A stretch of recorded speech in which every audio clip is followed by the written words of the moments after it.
O te whiwhia lava sa moa le atunu pele o te toi o whalofa mau whātalo whātu.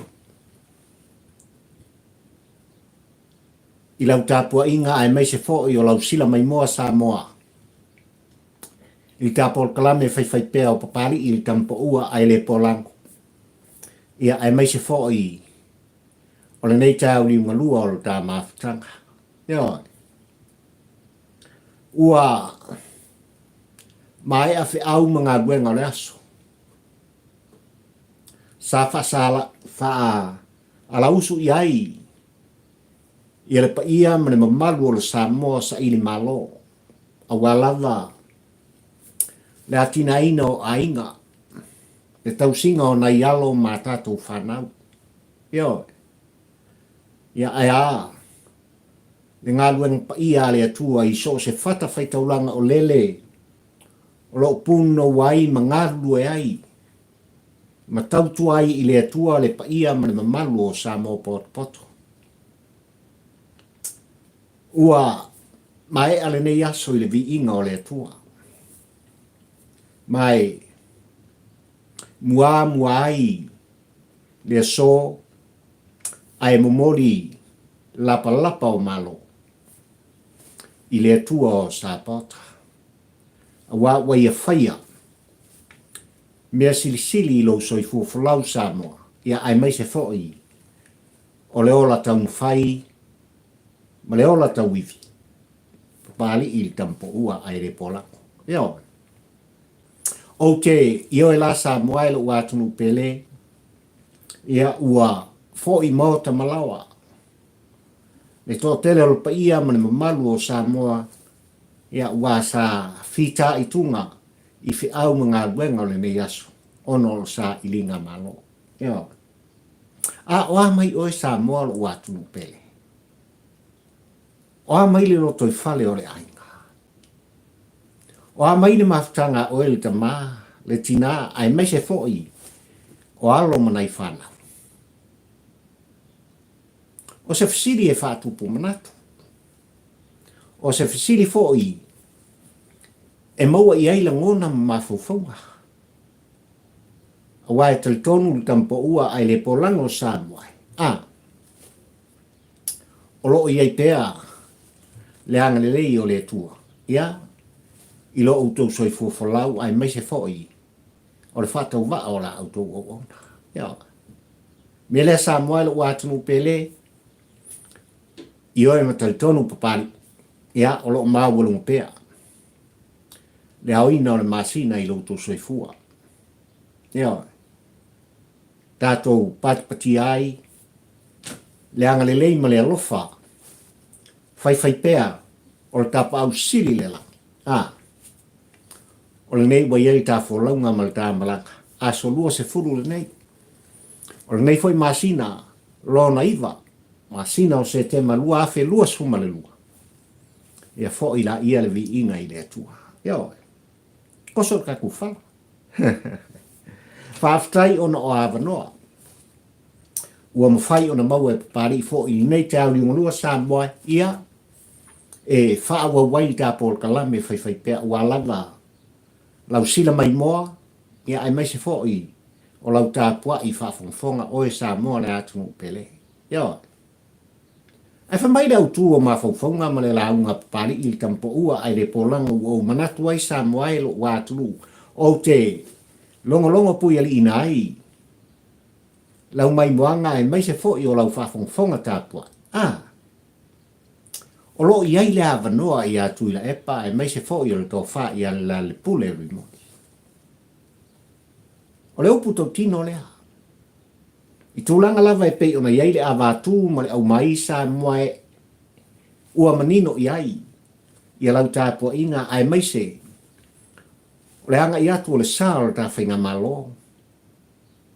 Tai o le tātunu u sa o tātou tutofi. A walawa le fono tele ma le fono usu o le tātunu i le aso se fulu ma le vali. O le masina o mua mai le masina o ke topa sa moai. Ia e whapena o na toi usui ai. Le fono mamalu o le tātunu u ma le pāle mene o le tātunu. Il malai i tia whau. Ia. Ai whamai langona o pari i tampa ua ai le polango Samoa. O loo iai le awanoa. Mea oi. Manino le lei le tau muli muli a pari i tampa ua ai le polango Samoa i le selau pasene. O le awanoa mo tu ila epa ai meise fo i o le tofa i ala le pule rimoni. I tūlanga lava e pei ona iei le mata opu. O lo fa pena ona lunga la lo iai. Ia le tāpua inga a oe sa mo poto poto. Ai mai le awanoa te le ma le awanoa fa aulo e i oe papali i tampo ua ai le polango sa moai. Tasi lava. Le awala e ao ona uia. Fatinoina. E tuila epa ai mai se foi o la le pule rimoni. O le toa tutuli. Fato ese. Pulou le ia o le malo. I to tonu o le maota fono o Samoa. Le anga i le whaingofie. E o ngaonga le mata upu o mafu ai Samoa. Ona fetoso ina whapautolo roi. Le tāpua inga mamana ma lau tāpua inga mamala. I le awa tū ma le au mai. O upu whai o le tātu. E oi. O le ao i eise whamtalanga papari i muni muni mai Samoa e tūlanga e pei ona iai. Le au ngau au te ma le au tū o mafufonga. Ai mai se le au tū o le launga whatampo ua ai le polanga. I le nei foi te au li unga lua o le tā mafutanga. E oi. A tau lawa sei fai se whamtalanga pali i lau mai moanga o lau tāpua inga. Tūlanga e pei ona iai Samoa e le aso na nafi po o le po ana po. I la autou tāpua i sila ma la autou tāpua i mai moa. I le toe aso na i moa awalava. Ia fufuang whai ala i ngā tupu ai mai se le malo tele o Peretania. E la tau te wha ma vai atuai. I le tupta mai tai o Peretania e le sepeta le lua Samoa. Ova ma le piliona. Tangata o le laulangi sa o lato mai moina ma mori mawina. Ia tūlanga e pei ona iai, toe sauninga. I lana fionga. I le tupta mai tai o Peretania e le sepeta le lua Samoa. Na awai le aolo tātu, i lana fionga i tamatawa ana. Tuia ana, ai mai se foi o le masiofo ma le whainga malanga. Walau tonia Samoa e whapena. Ona vea ai lana fionga i le au malu o le tā malo. E whai masui o oe ma papali i le nei o lo talono atu. Ma tau tia i le maimoa o e Samoa.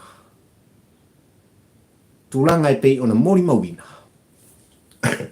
Ai mai se foi o le matamata no nofo ale tampo ua ai le polango. Samoa i ele mafuanga ua o manatu e toi au mai ai. Tātou te le silingia. Le finangalo pa ia o le atua i le soifua o le tangata. Ma le ola whatau wa o le au ona. Le anga o le atua na ia foa i mai o le atua fo i natu toi ave sea. Pele mae mamae. I au tau finangalo mo tātou loto. Ai le mai tau o papali i le tampo ua ai le polango. Mai lea piliona o tangata o le laulolangi ai mai se lava. O tutonu o Peretania te le Samoa e sa o lato mori mawina ma mai tau tuina ia tūlanga e pei ona iai toe sauninga ma le aso muli muli. Se o lato wha ma vai atuai. I le tupu sa tui mtangiolo. Fitus fulu tausanga. O tūlai mai le tūlanga ma le tofina tupu. Lana fionga. Ia el sepeta. Le lua le tupu o Peretania. Ia oi. wo manatu Samoa i tūlanga i le maita watu ma le anga i atu. O le pa ia ma le mamalu o taitai o atunu ese. Le lolofi atu o tangata mai le atunu ma le atunu e o lawa i tutonu a o te aronei. Le fo isa awai lana fionga i le au mamalu o le malo o le atunu Samoa. I le tupu ta maitai. I le matautia o no whaanga e meise o whale te tele. Na whawaina, ma whausiaina. E le ai ngā tupu o Peretania Samoa. Le tupu e whapena o na pūlou i taimane. O aulo, o maataua. Le ano noa i o mea tau ngata o soifuanga ma le o langa nei. E le fisiningia fo i tūlanga o lona tamao ainga. Ma uaola le ai. Le aga i mai o le au ngā tūpulanga, o le au ngā tūpulanga o le ai ngā tūpu. Ta fefe e pe ana whapea o le tupu o Samoa. E iai le mafuanga. Pe lava no au whai atu Samoa i lau tāpua ina ma lau whafongfonga. Tātou te whaaloalonia. Ia tūlanga e pei ona tūlai mai ai. Le tupta mai tai o le atu tele o Peretania. Mai tutono le nei fitu sfulu tausanga. Ai mai se o le mea na tupu ana nafi po o ana po Samoa. Ile moli mawina. Le 4 miliona ma miliona o fafonga ma mata o le lalolangi. Le toe aso o le wha maa vaenga. Ale ai ngā tupu, le atunu tele o Peretania, o atunu olo i lalo le tau pulenga o Peretania. Ai mai se o isi malo tele o le lalolangi. O teu fungala au. O le api e whapena o na tustusi ai se whi au tau moli e wha mai se ai. O la e iuri o tangata e wha ilo ai. O se aso e wha wau ma o se aso wha nonoa. Ona ua motu sia, ma futanga, ma fanfana. Ma e sa pele, mamma e i ma futanga. I le soifuanga nei o e soifuanga o wola. E le aise tonga. E le aini pala malo. E le aise si. E le ai lava nisi mea na mai tawina e papali i pei o le tū ma le anga i whanua. A le Samoa. Na whaatino ina ai. Le matautia ma le matangofie. O le aso wha noa ma le aso wha vau o le ai ngā tupu o Peretania. Ai na lolofi atu. Tai o malo ese o le lalolaki. Na lolofi atu tangata mo lato loto. Se o lato mori mawina. Mai tautu ina. Tilo ia. Ma sei wha ma vai atu. I lana fionga i tukta mai tai. O Peretania tele. Ala winga leo le wha mtalanga pari i tampo ua ai le polanga o Samoa. Wa o tū mana tua i tūlanga o le tū ma le anga i whanua le Samoa. I so se aina, i so se nuu ma so se fioanga.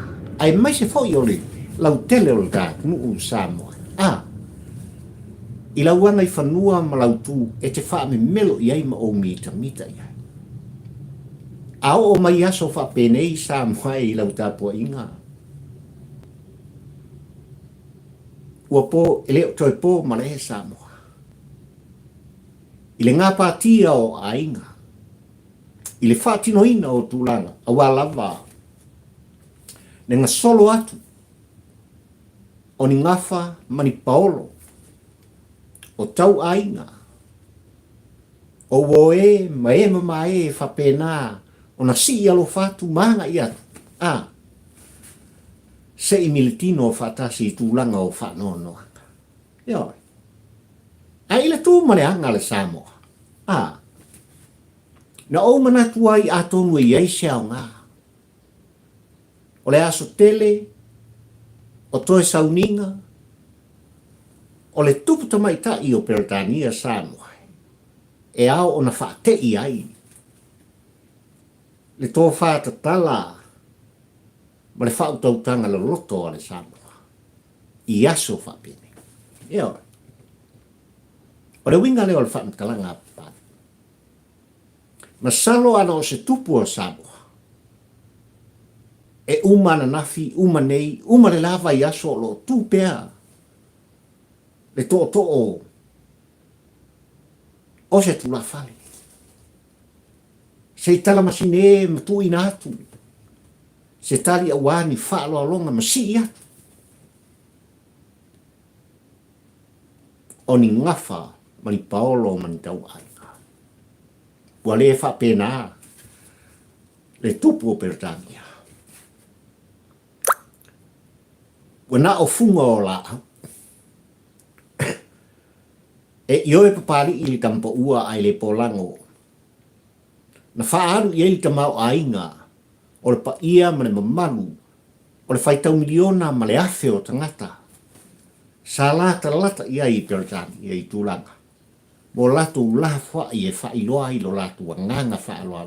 Ma le a nganga whaanonoa ma le whaabonga. Ai sia Samoa tātou te le toi tau muni muni. I tūlanga i pei ona whailoa mai. I toi sauninga o le tupu o Peretania. O se fisi ke le whapupu, i ai le whaamtalanga pari i le tampa ua ai le pola. O ioe ma o talitonu Samoa. I le whaatō whama mau e pei ona taumwha i ai se tasi o taitai. O e kale sia tele o tātu. Ua whairangi i le wholanga. I le manatuifo ma le manatuane Samoa e e whai foi. O le wala au pa ia le atua i se u pele i o tō whinangalo mō tātou loto. Ai o le lumanai o i la tō o lo whapena. O na ola pea i le soifuanga ma le lalolangi nei e le tūmau. Eo.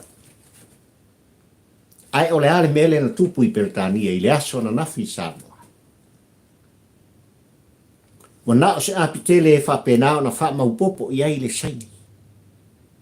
Ma i lea atunu o lea ainga i lea ainga i tūlanga he pei o ngā solo i ai tangata e morita i ai ma i le fatu o le tangata. Lea nganga o le whaanonoa. Mani misia o mafuta. Ioi. Le haini tū manianga o lo whaatino e le tātu. Ioi. Le haini na unga tonga. Le haini iyo le malo o talai. Ono tūlanga i aso whapenei. Misi ato ni palpala malo. I le awa tū ma le au mai. Le anga le lei se lengi matupe. E tu ina. Wa le o lea. Le tupu tamai ta i o Peretania Samoa. Na ula. I le au. Na pale i penina ma maataua.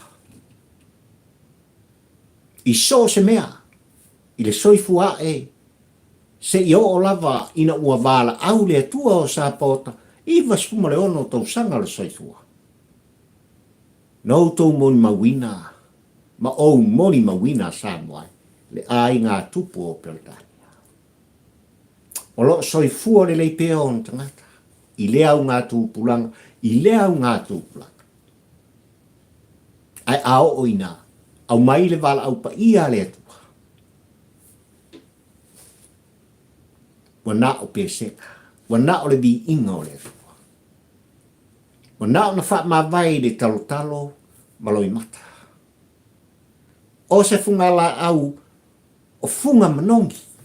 O funga la au o le ele ma le whaato anga i ete. Tauia ina wha ailo ai. Le wha vau. La e iuri. Pulo uri. i so se tu e mauti no ai. O le taiao ma le aso e pōngisa. O se aso e wha wauwai. Loto mo fina ngalo. Ina ua mo tu si a maafutanga. Ea. Kākaiti. E le te tau. E ui lava i le tātū ma le tāngai whanua. Ai au. Ona toi whitutu nai. Le tō whā le moe ma le whautotanga. Ia iai le whiawhia. Ia iai le saolotonga. Ia wholau ma whaamanu ngā le atua. Le ua pele. Mama mai ua wala au ma iai le atua o sāpauta. Ai a le soifua. Wholau pea. O ainga. O tangata. Ai maise o na ialo ma whana. Ua turai.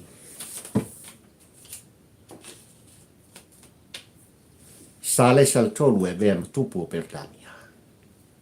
Ua mai tautuina po anisi o fuafuanga ali tupu. Tūlanga lava e pei ona iai, wale ngata o le loto i fale o Pertania tele. A o atunu, o lo i lalo le tau pulenga a Pertania. I oe papali i le tampo ua ai le polanga o Samoa. O le a iai nisi o atunu o le laula. O le a whapena o na wha mamu ese. Ma ve i la tau ma atunu uma ma lotu totas. E pei ona iai le kaimili nei. Mai lalo le wha matu. Ale tupu o Pertania.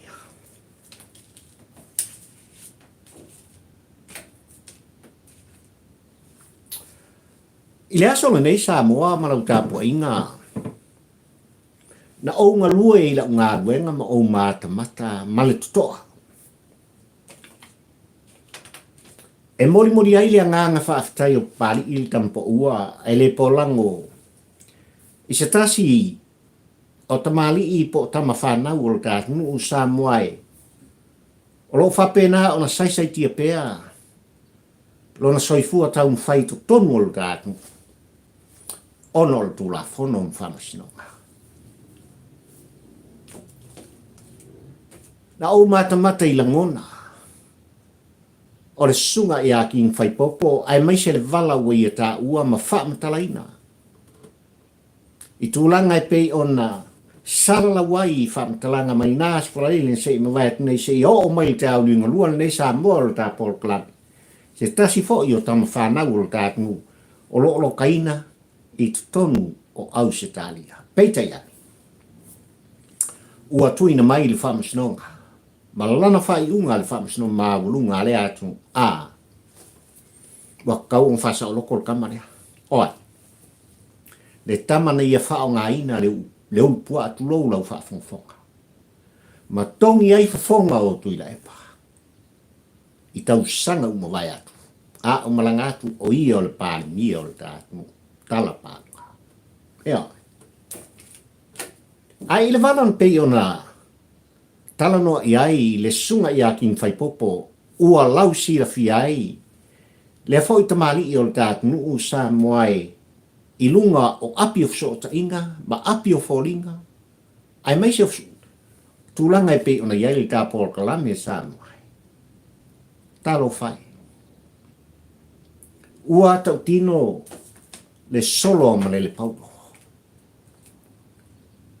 I tūlanga e pei ona whaleo ina ai. E se tasi fo i o tamali i ma le Paul Kalame i lunga o fsota inga whap nei ona po tūlanga o le saolo tonga o lo i aile sunga i a kin whai popo i tonu o le tātunu. Ua tau tino le solo o le tamaloa. I tūlanga e pei ona iai le nofpolonga pea o lona mawhau ma le mawhai. Ona ia tu ua sa mua sei malanga mai. E asi le whanau le ainga. I tutonu Australia ona le matau. E pei ona tua iai. Tau pule e whao o le oti i atu ila epa. Lesa vea ma pāli mia o le tātunu usako. Mori ele anganga o le wha malo ma le wha aftai o le tāpol kalangi. Le anga ele fautu alanga papali il tampo ua ai le polango fasa o loto king fai popo. E le titi tupe o le tātunu sa mua ua whaawina.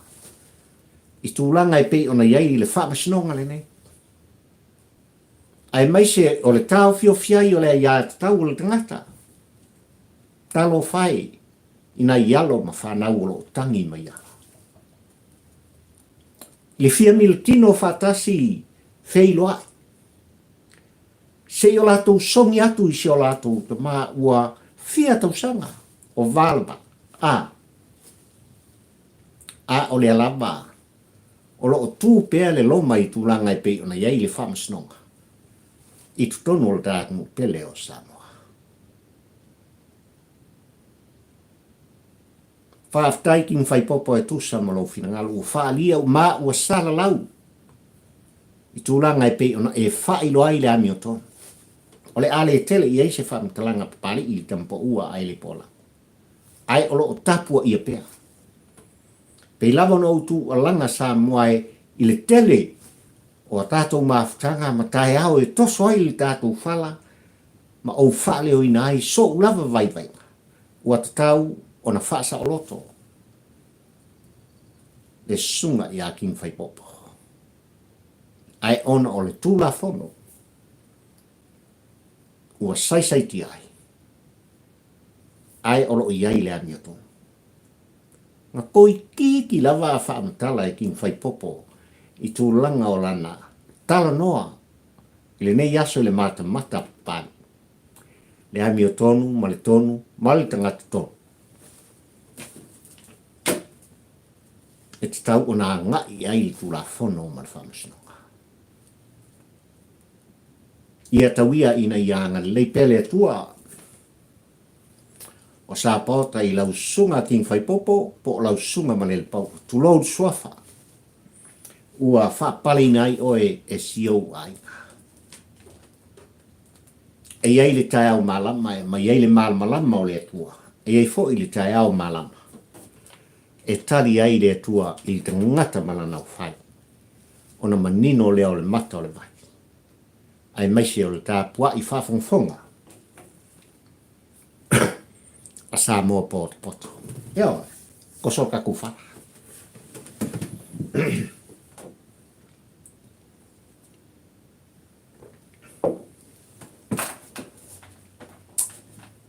Tuila epa, malala le pule rimoni. Ua mai atu inatu le finangalo o lana fionga i le whongwhetalai o le maota whono o Samoa. Ua talia e lana fionga i le whongwhetalai, le whai unga le whamasinonga. E tu sai, ma le mata upu e pe on whaatea e senai. Le whai pule mai le pā ai maise, le whai pule mai whareata le tō. Ea. Ua manino fo i tūlanga i pe on whaamanman maina e lana fionga i le whawhonga whetalai Samoa. E ao na toi tu inatu. Le mata upu ai maise lava. Ia iai le awanoa o le sunga i atu i la epa ai maise o le tō wha i ala le pule rimoni. E ao na toi tali ai. I nisi o whaafisiri. Ale taitai whono, po le taitai komiti. Ma le komiti na tō fia. E le palemeni. Ina ia whaia i eise la tō whaia. Le anga o le whai unga mua sa mua i leanta pisa, ma morita i ai sunga i atu i la epa, ma le ale pule rimoni, le whonga whetalai ai maise o sui malu uma. O le maota whono o Samoa, ma le pale mene o Samoa. Na whapea mai. O mai ina o se ia iai se aso. I lea na mauala ai tu langa i pe ona iai le whai unga le whamasinonga, ma whapea mai. Le aila. Kau koe fo i akama i kongo le moko fongo. Fo i kongo le moko fongo. Ai e au. E au lava ona wha maruina. Ia tūlanga e pe ona iai. Le alo ia. o le whai unga a le palimene mamalu o Samoa. Eo. Ua manino lai le nei vai tau Samoa e tūlanga e pe ona iei le avatu ma le au mai. O lo te te pe iei le fina ngalo tui la epa ma le le pule rimoni. E ala le lo la ua whape mai e au fo i ona toi moria. Lana fionga le fong feta lai ma lana whai unga. Ile wha masinonga ma malu o Samoa. Ale a ua manino mata o le mai. Ai le tua langa whatampo ua ai le polanga o Samoa e o le upu tau tino o pali. O lalo e mauai malo. O le hae ale winga o le whaamtalaka. O lalo e mauai malo. Talo whai. Talo whai a papastoi. Ua matua le soifua. Ai olo whata sina pea. Le sunga i atu ila epa i le ioenga ma le tantonunga o pali i le tampo ua ai le polango Samoa ai malau tāpua inga. E tuna o le tino. Ma fau moto. O i la tō ia o lo tutui tafa o tui la epa sa i lele mani le ngoi. E au noa ma se tu mumusu alofa. O le hala te lea o le mata upu. O le hala malo kia alea. O le mafau o papastoi. Ma o le ai lea ma le tautinonga lea papari i le tampo ua ai le pola. Ai o lalo e mau ai malo. Ua wha maonia. E le wha masinonga. Le wha le mi ngao tu i le epa ma le pule i le wha masinonga mawalunga a Samoa. Ua wha maonia fo'i, le wha le mi ngao o tui la epa ma le lale pule, i le palimene ma malu a Samoa. O le ala sisi mei tuka. O le a sisi tali, o le wha maonia, o le sori ngā tula fono, i le wha masinonga, ai mai se fo'i. O le palimene ma malu a Samoa. I le tūma le anga le Samoa. A o ina ngonga mta upu e tūlai mai Samoa e le toi tau wha mtalaina e papari i le kampo ua ai le pola. Eo. E ao na wha sifo. E ao na pūlou i le ie o le malo. O lalo e mauai malo. O na ola lea o le panguta. O na mangalo lea o le ang sala le tangata ua sala. Ma tau sala i. O le ioenga lea le tāporo kalame Samoa i lau tāpua inga ma lau whaafongfonga mo di tu sa o ai se whaamtalanga. Tui la epa le pule rimoni. E le o iai tui valea i lana fionga. I le whongwhetalai ma sui ma malu al pan mene o Samoa. Ai o ala o mea. Ta ua nisi o whaamtalanga ma mōni mauolo i e tutonu. O le whaamsinonga le nei Samoa. So leo kaka wako i ika. O matai Samoa. E malama le lei. I le tū ma le anga ma le awala e au o na whai. E wha umai se mata upu. A vea o se tōni sala. E sala wa. E musu aitu i la epa e whaato ese. E sala wa e sanga ai tu i la epa. Ma le pule. Ma mumusu i la ua e tō tutuli ma whaato ese. I le whongwhetalai. O sui ma malu umo le mawata whono o Samoa. Awa o Samoa poto le na.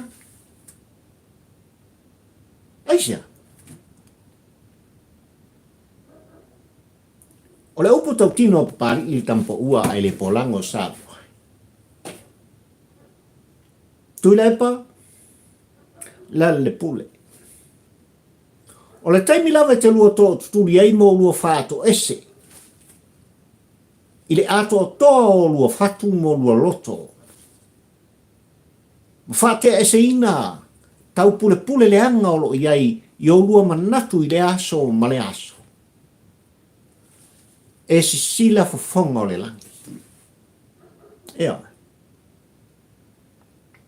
E si sila fofonga o le atua. E le ngata ina wha mangalo o le atua i a te o lua. Ai a. Le mamalu o le pan mene o Samoa, ma lana fionga le fonfetala. E o lava i a Samoa poto. E pe o papari i li tampo ua ai le polako. Talo fai. Ua unoa masetu umuso.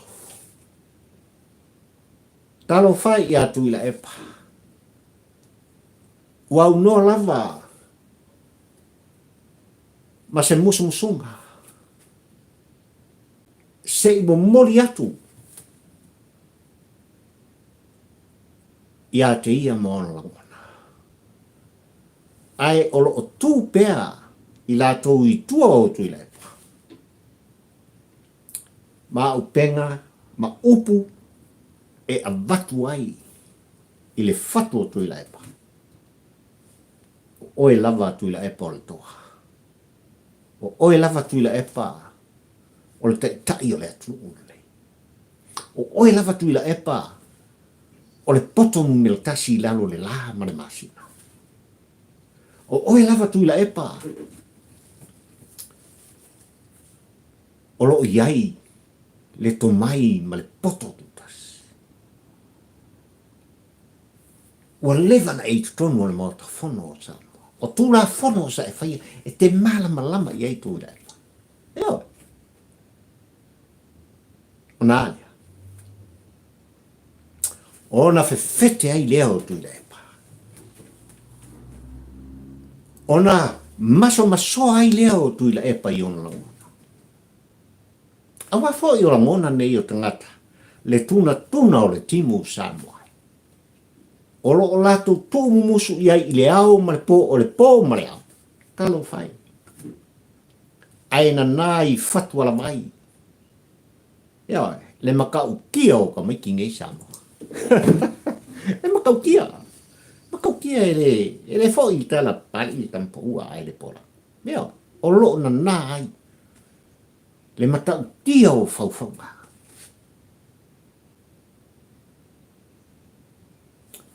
Ua matua le soifua o tui lepa.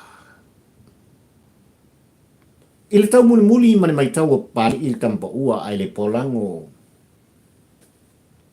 Ua muta le lautele, le maualunga, le sawa. Mane ai o le tomai ma le iloa sa i atu i la epa, mai le amtaka. O la fonga ma la ngona e au mai i la ngona ti ngā. O upo le whaasili au pule. O upo le tete, o le whaasau sili. Ua ia longa noa ai. Ua le la ngona ai o nta linga Samoa.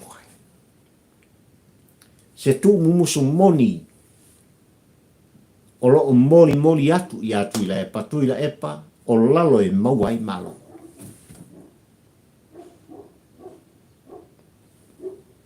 Ai o alofa moni po.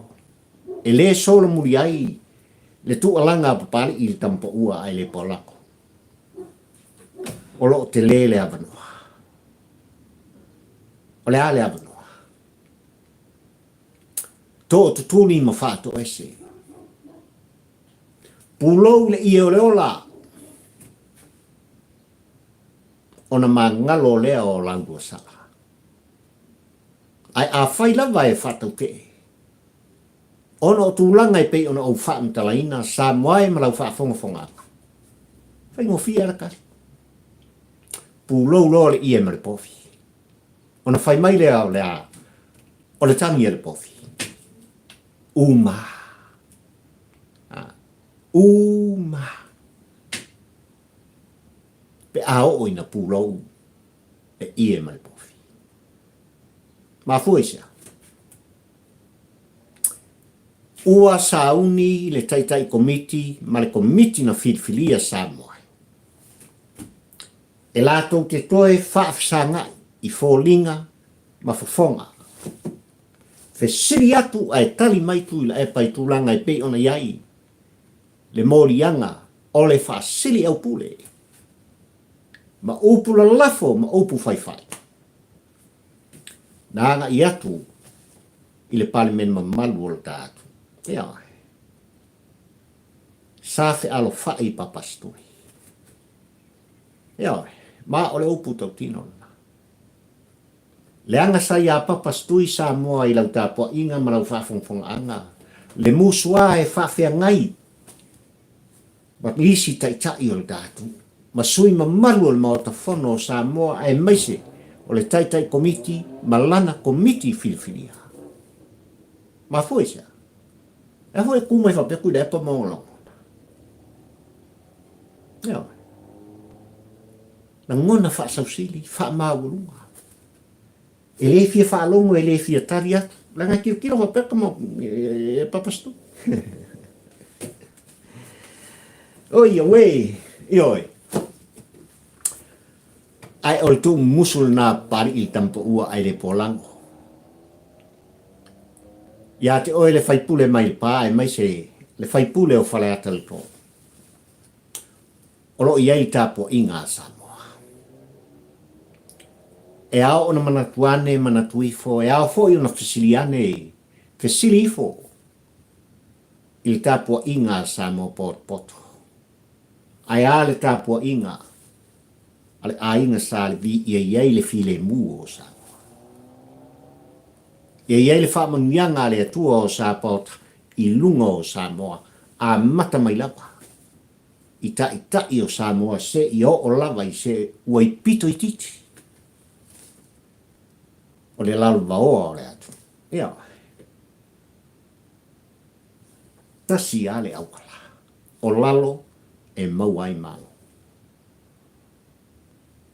Tō tutuli whātu ese.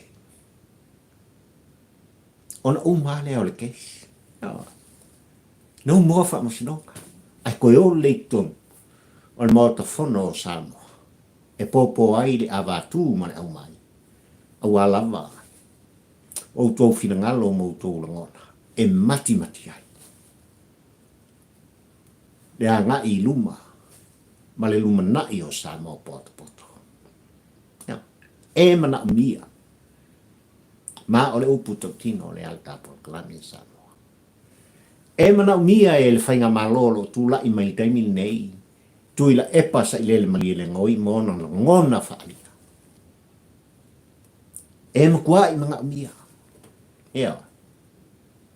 Te le tāua o le fina watu o tu ila epa i risi o mata upu. E vanga nai ai. Ia le tō whā le moe ma le whaututanga. I lana fionga le tamaitai pālimia e maise o lona au wā.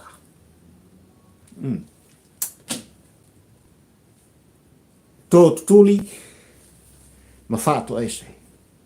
I le kangi ese. E le ila isi tangata e toa le loto.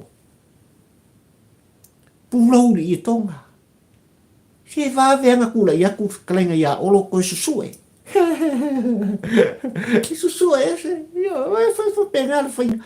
Le vāta puia le nā, le vāno nofo le nā. Ia. Ai ao lava, ono o lua whātino ina. Se whātu e senga. Mai ta ele o lua whātu. Ona whaamanuia leo le atua o Samoa. Yo lua tumua. E whaamanuia foi. Le tāpua inga Samoa poto. I lunga o lua upu. Ma o le upu tau tino le nā. Pari i le tampo ua e le pōra. O le tāpua kalame le nā Samoa e le wātunu pele. Ua ou mana tuai foi le nei tau linga lua. Ia ua lava lau sila mai moa ma lau tāpua i whafongfonga. Fofolo le tawhala. A watu ma mori tai atu. se motu ngā awha whatampo ua ai le pola ia walava. Lau tā pua i whawhunfonga oe Samoa ruatu. Ia iai le whamungianga le langi i lunga o Samoa poto. Mai maunga tele se i o lava i seu pito i titi o lau tinifu. Tutonu o whawhu i so se i tu e whao le lolo. O lo no pia i a lalata iai sa ili malo ai. Le pa ia mani mamalu o Samoa. Ta muia i lau fionga le tumaitai pālimia o le tātu. Ai mai se o lo wā. Ia iai le whamungianga le atua. Whamungia i lau fionga le whongwhetalai. Ai mai se o suri ma uma o le maota whono o Samoa. Lau fionga le whamsinsili. Le whamasinonga a Samoa. Ia iai le whamungianga. Alofangia king whaipopo. Whaasa o loto. Soifua, ma ia manuia lau tāpua inga ma lau whaasau saunga Samoa. O pari i le rei. Fio i wā. Tau la mo le ua. Tampo ua ai le pola.